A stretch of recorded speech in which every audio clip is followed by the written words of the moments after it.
So then, here's the drama. My metaphysics, let me be perfectly frank with you, are that there is the central self. You can call it God, you can call it anything you like. And it's all of us. It's playing all the parts of all beings whatsoever, everywhere and anywhere. And it's playing the game of hide and seek with itself. It gets lost, gets involved in the farthest out adventures. But in the end, it always wakes up and comes back to itself. And when you're ready to wake up, you're going to wake up. If you're not ready, you're going to stay pretending you're just a poor little being. And since you're all here and engaged in this sort of inquiry and listening to this sort of lecture, I assume that you're all on the process of waking up.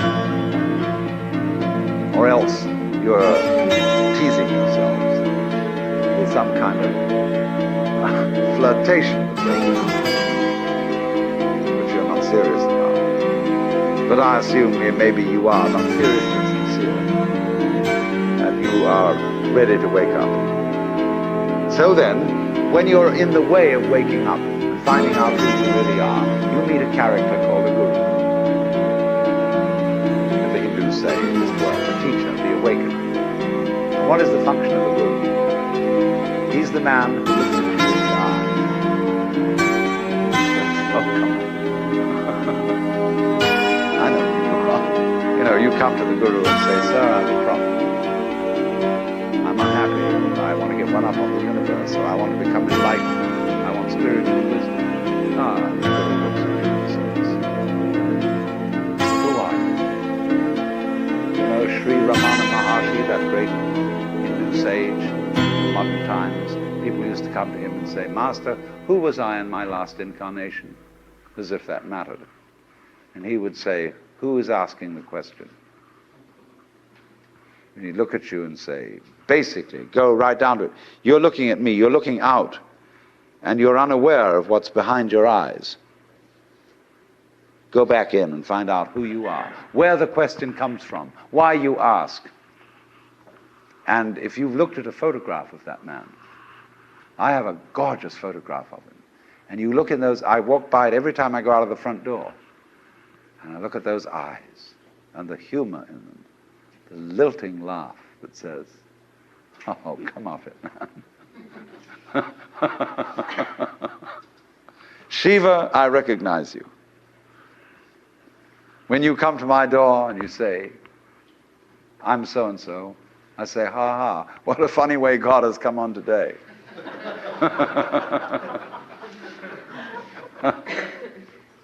There are all sorts of tricks, of course, that gurus play. They say, "Well, we're going to put you through the mill." And the reason they do that is simply that you won't wake up until you feel you've paid a price for it. In other words, the sense of guilt that one has, or the sense of anxiety, is simply the way one experiences keeping the game of disguise going on. Do you see that? Supposing you say, "I feel guilty." Christianity makes you feel guilty for existing. That somehow the very fact that you exist is an affront. You are a fallen human being. I remember as a child when we went to the services of the church on Good Friday, they gave us each a colored postcard with Jesus crucified on it. And it said underneath, "This have I done for thee. What doest thou for me?" You know, you felt awful. You had nailed that man to the cross. Because you eat steak, you have crucified Christ. Because they killed the bull. And after all, you depend on it. Mithra, it's the same mystery. And what are you going to do about that? "This have I done for thee, what doest thou for me?" You feel awful that you just exist at all. But that sense of guilt is the veil across the sanctuary. Don't you dare come in. In order to, in all mysteries, when you're going to be initiated, there's somebody saying, don't you come in. You've got to fulfill this requirement, this requirement, this requirement, this requirement, then we'll let you in. And so you go through the mill. Why? Because you're saying to yourself, I won't wake up until I feel I deserve it. I won't wake up until I've made it difficult for me to wake up. So I invent for myself an elaborate system of delaying my waking up. I put myself through this test and that test, and when I feel it's been sufficiently arduous, then I may at last admit to myself who I really am, and draw aside the veil, and realize that after all, when all is said and done,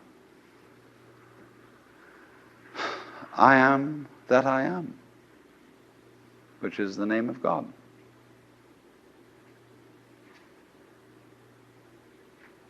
And when it comes to it, that's really rather funny. They say in Zen, when you attain Satori, nothing is left to you at that moment but to have a good laugh.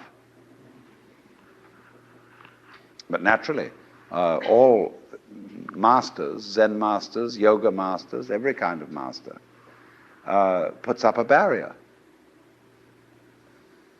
and says to you,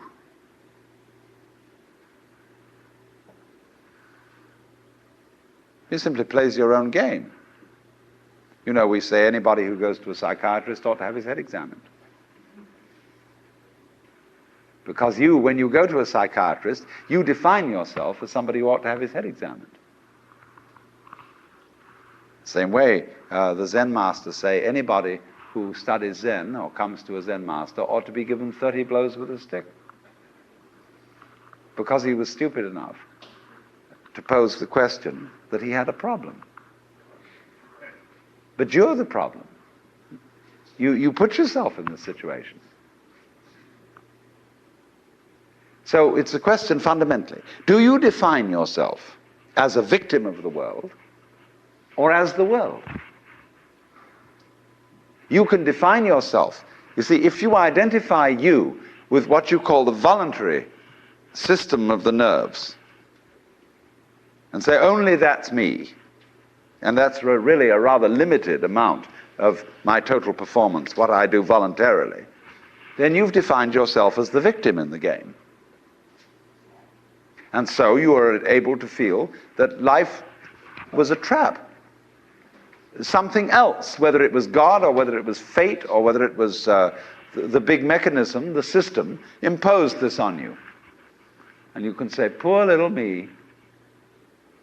But you can equally well, and with just as much justification, define yourself not only as what you do voluntarily, but also what you do involuntarily. That's you too. Do you beat your heart or don't you?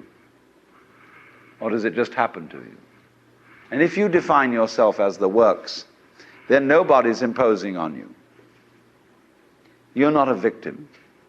You're doing it. Because you can't explain how you do it in words, because words are too clumsy. And it takes too long to say.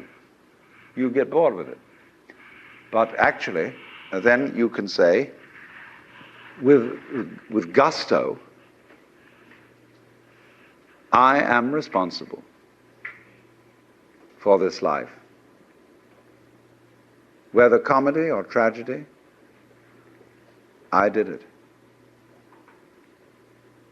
And it seems to me that that is a basis for behavior and going on, which is more fundamentally joyous and profitable and great than defining ourselves as miserable victims or sinners or what have you.